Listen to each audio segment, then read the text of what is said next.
know me, I'm a rapping ass nigga.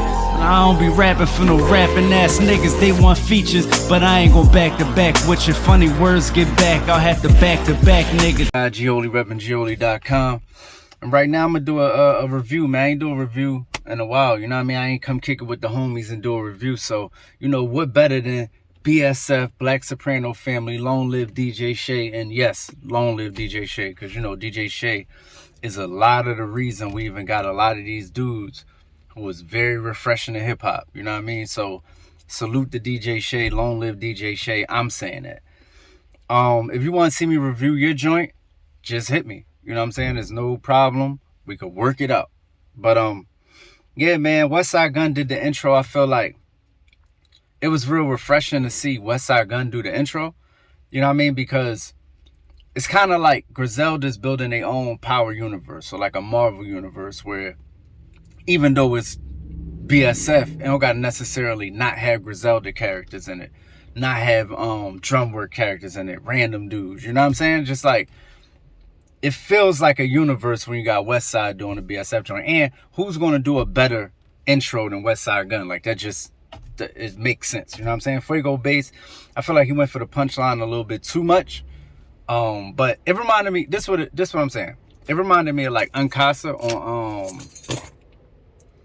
on Dipset Volume 1, but just like a little bit less impressive. You know what I mean? Like, but he wasn't whack. He hit enough that it justified him, you know what I mean, reaching for the punchline every single time. It just was kind of like a little too obvious that it was coming. You know what I mean? Not even that he's super reaching, but it's like super obvious the way he's setting it up with the flow. You know what I mean? So, but it was still enjoyable, man. He said, you know, if she boofed the pack and the P stink, P meaning, you know, if the vag stink, then she fire. If she boofed the pack and the vag stink, then the B is fire.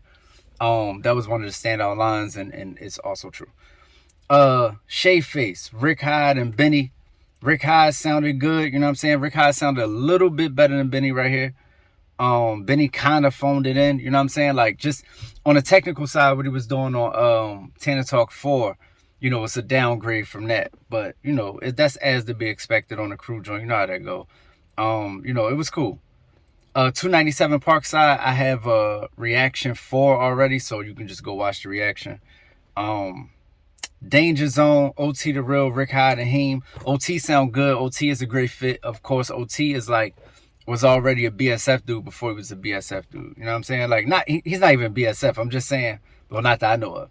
I'm just saying, like, it makes sense. He fits right in. Him and Heem they really sound good together. Him and Heem really do sound good together. What kind of threw it off a little bit, if I'm being nitpicky, was like Rick Hyde. Because Rick Hyde is so polished that, you know, OT went first, the super gutter, you know how OT sound, if you know him. Then Heem is second, super raw, super gutter. And like, Rick Hyde is a little bit more polished, so it kind of changed the tone a little bit, but, you know, it was cool. I'm just nitpicking right now. He said, the best bar on there actually came from OT Hook when he said, I serve out a glass house and I'm slinging stones. You know what I mean? That was OT on the hook. Rick did have a lot of energy. Let me say this. Rick Hyde had a lot of energy towards the end of the track. Did I do a joint on Pandemic Flow? No, I didn't. Pandemic Flow is Rick Hyde, Conway, and Corey Guns. That is already out, so you can go watch that right now. Rick Hyde, they got a video for it. Rick Hyde is way better starting songs than he is ending them. Way better. Conway Conway just won off of presence alone. Like, it's not the best Conway verse you ever gonna hear, but just off presence alone and just like comfortability, like he's on I'm telling you, he's alien, man. Like he's on another level, bro. And Corey Guns did his thing, but Conway just kind of like took the air out the room a little bit before he even got there. Like that Corey Guns verse would have been dope if he'd rapped first, or maybe even second. But like after that Conway verse, going into that mode, it wasn't as impressive as it could have been. But Corey Guns still sounded good nonetheless. Bastard Child, Heem. The beat was interesting. It was a very interesting beat. not super fire. It wasn't super fire, and Heem could have had a better solo joint, because I know they pushing Rick Hyde and Heem, like, you know, not neck and neck, but kind of like a Lloyd Banks and a Young Buck. You know what I'm saying? Rick Hyde would be Lloyd Banks, Heem would be Young Buck. You know what I'm saying? If Benny was 50 and this was G-Unit.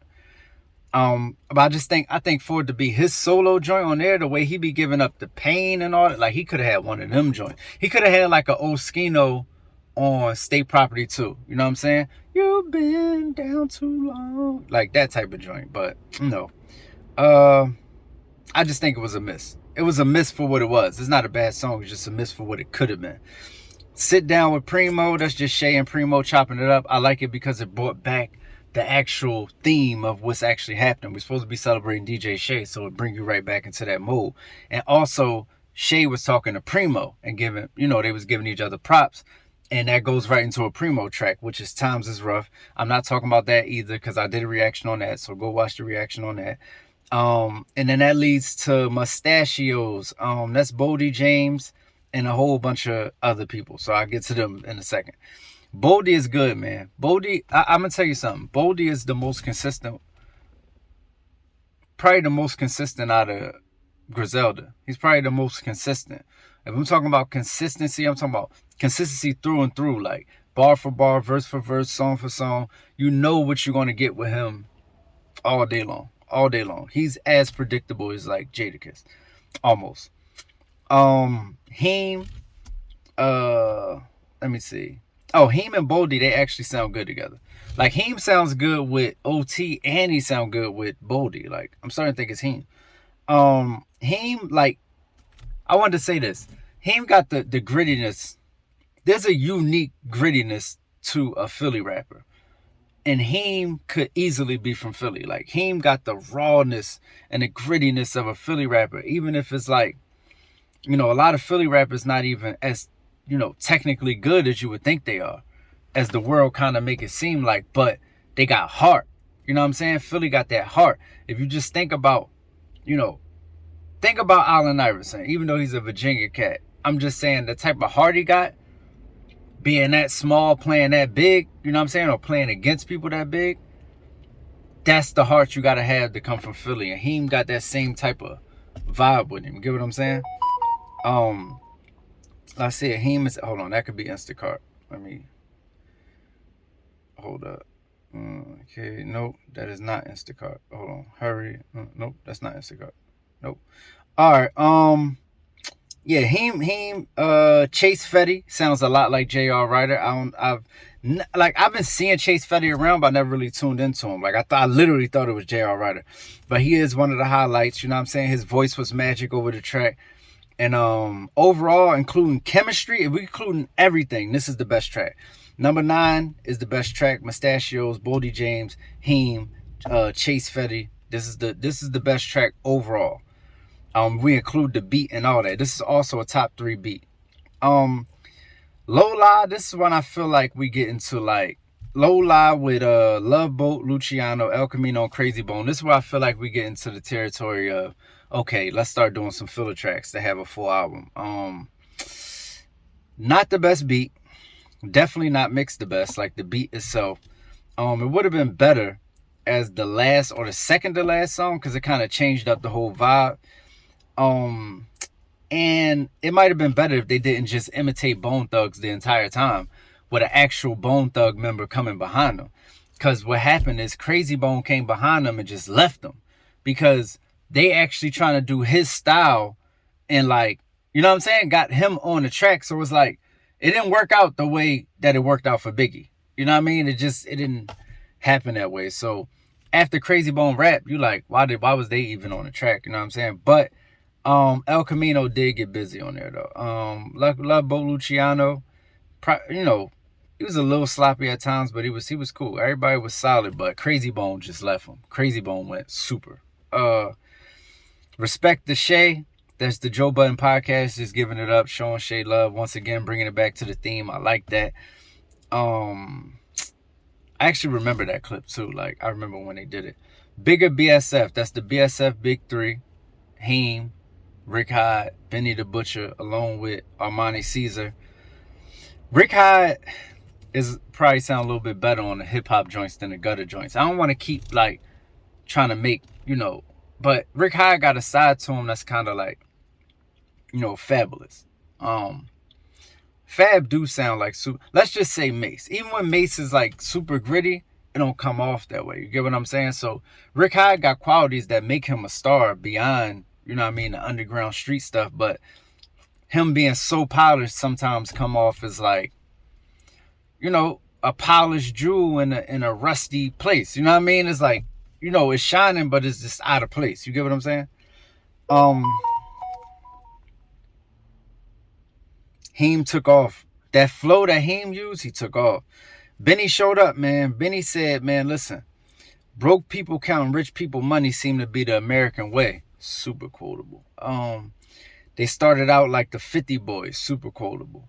Benny did his thing, but I don't know why Armani Caesar will come after Benny. Like, I really don't honestly get that. I don't, especially that type of Benny verse. Like, I don't know whose idea was it to be like, yo, Armani Caesar go last. Like, have you ever seen like a Mill go last on a Dynasty track? Like, no disrespect, I'm just saying, like, it just wasn't it.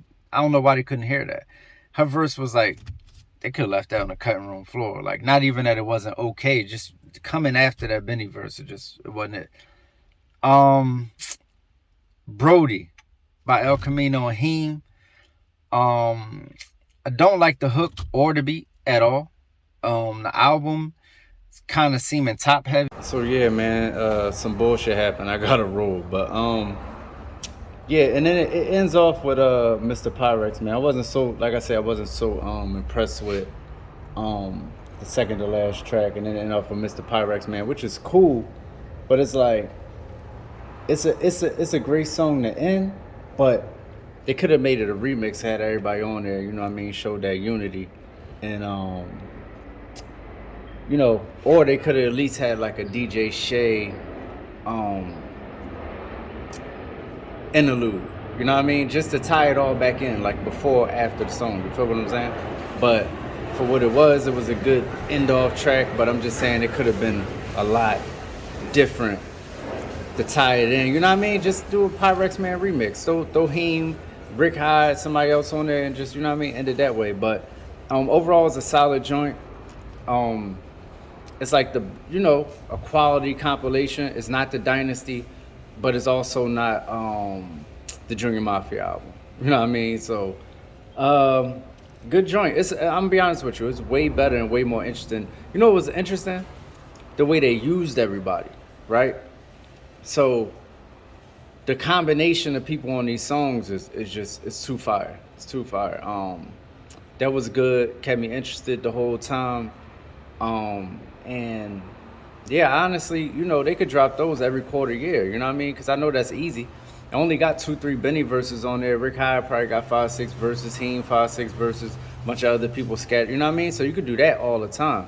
And like I said, as far as compilations, it's quality, man. It's quality. So let me see. If I had to rate it, it'd be like a solid 7.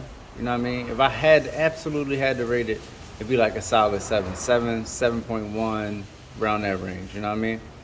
7, solid 7. It's the guy G Holy, repping Gholy.com. That was the BSF, Rick Hyde, Heem, Benny, El Camino, all the other cats. You know what I'm saying? I don't want to get nobody's name messed up, but yeah, man, we out of here. Let me know what y'all want to see me review next, man. But you know, obviously, I gotta go. Let's go. Listen, B-boy style made my stance in the game. Hold up, D-boy style move them takes like Kane. My brother's keeper, not just in a rhyme. Now tell me who flat top ruled for 89. I'm a menace.